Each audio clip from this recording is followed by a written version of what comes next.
الحمد لله الذي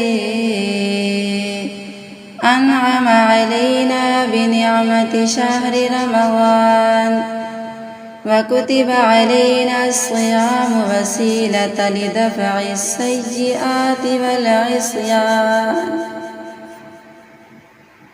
أشهد أن لا إله إلا الله وحده لا شريك له شهادة أدخرها ليوم الزحام، وأشهد أن سيدنا محمدًا عبده ورسوله.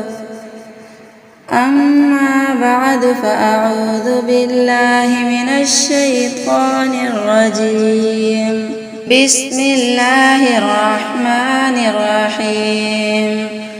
وأنفقوا مما رزقناكم من قبل أن يأتي أحدكم الموت فيقول رب لولا أخرتني إلى أجل قريب فأصدق وأكن من الصالحين. میری محترم سامعات، آج کا موضوع ہے صدقہ فطر. میری محترم سامعات، ہمیں چاہیے کہ ہم ایسے وقت میں خرچ کریں جب ہم جوان ہوں، بوڑھے نہ ہوں، ہم تندرست ہوں، بیمار نہ ہوں. اپنی بیماری سے پہلے، اپنے بڑھاپے سے پہلے ہمیں مال خرچ کرنا چاہیے. اللہ تبارک و تعالیٰ فرماتے ہیں کہ یہ مال میں نے دیا ہے تمہیں، یہ کوئی تمہاری ملکیت نہیں ہے، یہ میرا دیا ہوا مال ہے، اور اس میرے دیے ہوئے مال میں سے تم خرچ کرو تاکہ تمہاری جو بھی کوئی برے اعمال کی وجہ سے کمزوریاں آ گئی ہیں تمہارے نیک اعمالوں کے دوران، وہ دور ہو جائیں. انسان سے جو برے اعمال سرزد ہو جاتے ہیں، ان کی نجاستوں کو پاک کرنے کے لیے اللہ تبارک و تعالیٰ نے بہت سے اعمال بنائے ہیں، اور ان پاک کرنے والے اعمال میں سے ایک عمل صدقہ فطر بھی ہے. تو ہمارا آج کا موضوع صدقہ فطر ہے، جس میں روزے دار کی عملی کمزوریوں کی صفائی بیان کی جائے. ابو داؤد شریف میں حضرت عبداللہ بن عباس رضی اللہ تعالی عنہ سے روایت ہے، جس میں وہ بیان فرماتے ہیں: فرض رسول اللہ صلی اللہ علیہ وسلم زکاة الفطر طہرة للصائم من اللغو والرفث وطعمة للمساکین. حضرت عبداللہ بن عباس رضی اللہ تعالی عنہ سے روایت ہے، وہ ارشاد فرماتے ہیں کہ امام کائنات سرکار دو عالم صلی اللہ علیہ وسلم نے صدقہ فطر کو فرض قرار دیا. صدقہ فطر کو فرض قرار دینے کا مقصد یہ ہے: طہرۃ للصائم من اللغو والرفث. صدقہ فطر کے ذریعے سے روزے دار کا روزہ لغو اور بیہودہ باتوں سے پاک ہو جاتا ہے. وَطُعْمَةً لِّلْمَسَاکِينَ. صدقہ فطر کا دوسرا مقصد یہ بیان فرمایا ہے کہ صدقہ فطر کے ذریعے سے مساکین کی غمخواری ہوتی ہے.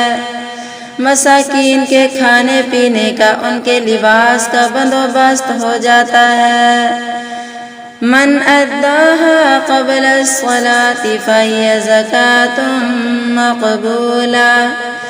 امام کائنات سرکار دو عالم صلی اللہ علیہ وسلم فرماتے ہیں کہ جس شخص نے صدقہ فطر نماز سے پہلے ادا کیا، عید الفطر پڑھنے سے پہلے ادا کیا، تو اس کا صدقہ فطر فطرانے کے طور پر قبول ہو جائے گا. وَمَنْ أَدَّاهَا بَعْدَ الصَّلَاةِ فَهِيَ صَدَقَةٌ مِّنَ الصَّدَقَاتِ. اور جس شخص نے صدقہ فطر عید الفطر کی نماز کے بعد ادا کیا وہ صدقہ فطر نہیں ہوگا بلکہ عام صدقوں میں سے ایک صدقہ ہوگا۔ اس حدیث میں سے جو مسائل ملے ہیں وہ 3 ہیں۔ نمبر 1، صدقہ فطر فرض ہے۔ نمبر 2، روزے دار سے روزے کی حالت میں جو بیہودہ اور فحش باتیں ہو گئیں وہ اس کی وجہ سے معاف ہو جائیں گی اور روزہ صاف ستھرا عمل بن جائے گا۔ نمبر 3، صدقہ فطر ہر شخص کے لیے جائز نہیں بلکہ زکوٰۃ کے مستحق لوگوں کے لیے دیا جائے گا۔ آگے صدقہ فطر ہر مسلمان پر فرض ہے۔ صحیح بخاری شریف سے حضرت عبداللہ بن عمر رضی اللہ تعالی عنہ کی حدیث ہے جس میں وہ فرماتے ہیں، عن ابن عمر رضی اللہ تعالی عنہ فرض رسول اللہ صلی اللہ علیہ وسلم زکاة الفطر۔ حضرت عبداللہ بن عمر رضی اللہ تعالی عنہ فرماتے ہیں، امام کائنات سرکار دو عالم صلی اللہ علیہ وسلم نے صدقہ فطر فرض قرار دیا۔ صاع من تمر او صاع من شعیر على العبد والحر والذكر والأنثى والصغير والكبير من المسلمين۔ امام کائنات سرکار دو عالم صلی اللہ علیہ وسلم نے ہر مسلمان، چاہے وہ غلام ہو، آزاد ہو، مرد ہو، عورت ہو، چھوٹا ہو، بڑا ہو، سب پر کھجور سے یا جو سے ایک سا صدقہ فطر فرض قرار دیا ہے۔ وَأَمَرَ بِهَا أَن تُؤَدَّى قَبْلَ خُرُوجِ النَّاسِ إِلَى الصَّلَاةِ، اور آپ صلی اللہ علیہ وسلم نے اس کے بارے میں حکم دیا کہ اس کو نماز عید کی طرف نکلنے سے پہلے ادا کیا جائے۔ تو اس حدیث سے ہمیں یہ معلوم ہو گیا کہ صدقہ فطر مسلمانوں پر فرض ہے۔ اس میں من المسلمین کے لفظ یہی بتا رہے ہیں کہ صدقہ فطر صرف اور صرف مسلمانوں کی طرف سے ہے۔ صدقہ فطر کس چیز سے دیا جائے گا؟ حضرت ابو سعید خدری رضی اللہ تعالی عنہ کی حدیث ہے جس کو بخاری شریف سے لیا گیا ہے۔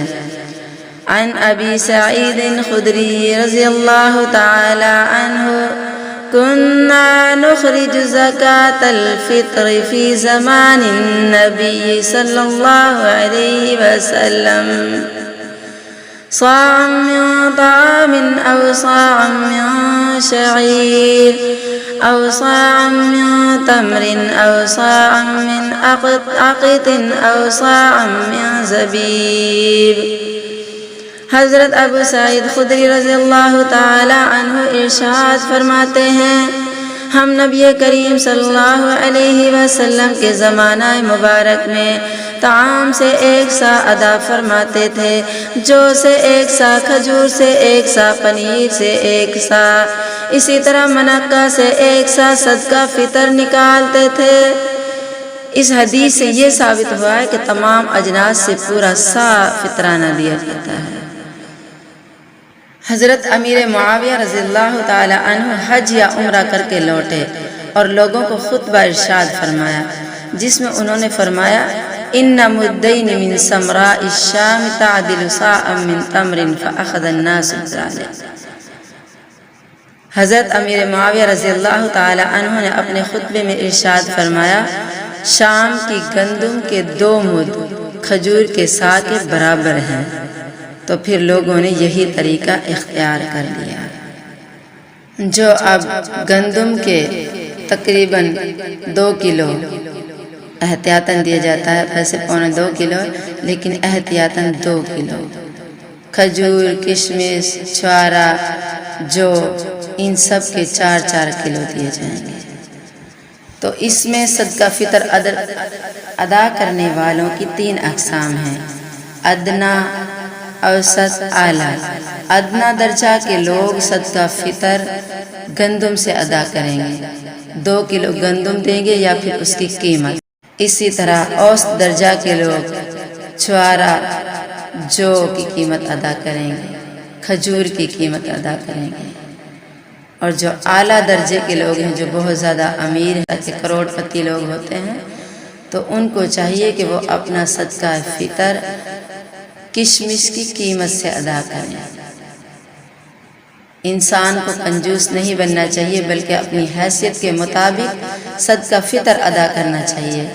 جتنا زیادہ امیر ہوگا اسی لحاظ سے وہ اپنا صدقہ فطر بھی ادا کرے گا، تاکہ زیادہ سے زیادہ پیسے اللہ کی راہ میں لگیں اور صدقہ فطر ادا کرنے کے بدولت اللہ تبارک و تعالی روزے کے اندر جو عملی کمزوری آئی ہے اس کو دور فرما دے اور روزے کو صاف ستھرا عمل بنا دے۔